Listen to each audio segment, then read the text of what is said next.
For something like 70 years, one country was basically the engine of Europe. When it hummed, Europe prospered. When its factories were busy, the entire continent's supply chain just lit up. That engine was Germany.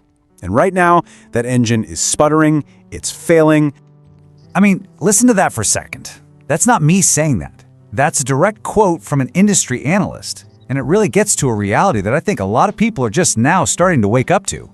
This isn't just some run-of-the-mill downturn. No, this feels completely different. Think about it. The entire post-war European project, it was built on this one big assumption. Germany would always be the economic powerhouse. So what happens when that's not true anymore? Well, let's just look at the hard data. And yeah, the numbers tell a pretty brutal story. We start with the big one. GDP is projected to shrink by 0.5% this year. But the really crucial part? This would be its second straight year of going backwards.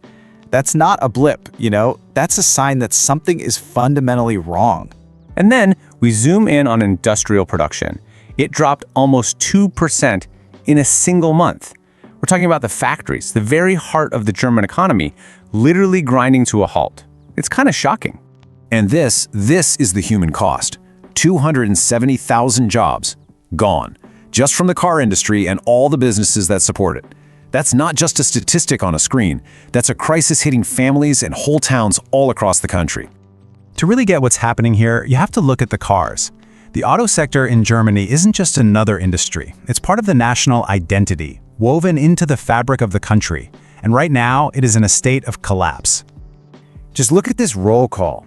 These aren't just companies. These are global icons. Volkswagen, Mercedes-Benz, and the huge suppliers behind them like Bosch and ZF, all shedding tens of thousands of jobs. The sheer scale of it is just staggering.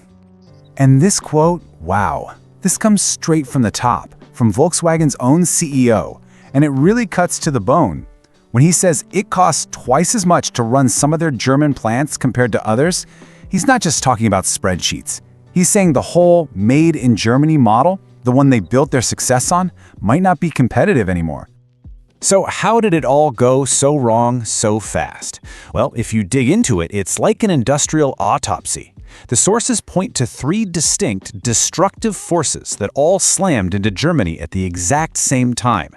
Let's break them down. All right, first up, the energy shock. For decades, Germany's industrial machine had a secret weapon, a hidden subsidy really, incredibly cheap natural gas from Russia. Well, that deal is over.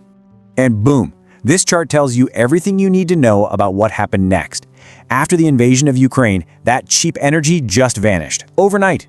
German electricity prices went through the roof, making their factories some of the most expensive on the planet to run. So the energy shock was blow number 1.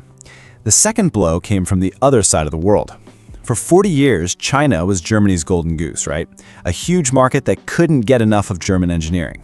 Now, that entire relationship has been turned on its head.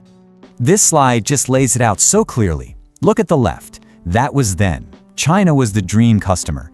Volkswagen had almost a quarter of the market. Now look at the right. That's today. China is now the most dangerous competitor, with its own EV giants like BYD not just winning at home, but landing on Europe's shores.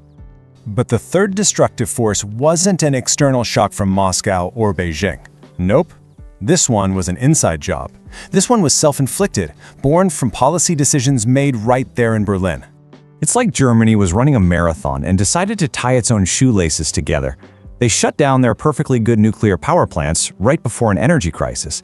They took forever to build the power grid they desperately needed, and maybe most importantly, the country that perfected the engine completely missed the boat on the software that runs every modern car. So you take these 3 huge forces, you slam them all together, and you come to a pretty sobering conclusion. This isn't just a temporary dip that's going to bounce back. No, this looks like something much deeper, maybe even permanent. It's what economists call a structural decline. And a huge piece of this puzzle is demographics. Germany is on track to lose 7 million workers by 2035. 7 million. That's just because of an aging population. No government stimulus package can fix that. And, well, you can't have this level of economic pain without it spilling over into politics. It's just not surprising. Public trust in the government is totally cratered. Chancellor Scholz's approval rating has collapsed to just 23%, And this chart, this shows you where all that anger and frustration is going. In the heartland of Germany's car industry, the far-right AfD doubled its vote. The connection is impossible to ignore. When people feel like the ground is crumbling beneath them, political extremes start to look a lot more attractive. So you might be listening to this in Italy or Poland or even outside of Europe and thinking, okay, but why does this really matter to me? Well, it matters because Germany isn't some economic island. It's the central pillar holding up the whole continent. This shows you exactly how the dominoes fall. First, the supply chains start to snap. A lost job at Volkswagen in Germany means a canceled order at a parts factory in the Czech Republic. Second, the EU's budget shrinks. Germany is the biggest contributor, so a poorer Germany means less money for everybody else. And third, all of Europe's big plans on defense, on energy, they just stall without that German engine pushing them forward. Which leaves us with one final, unavoidable question.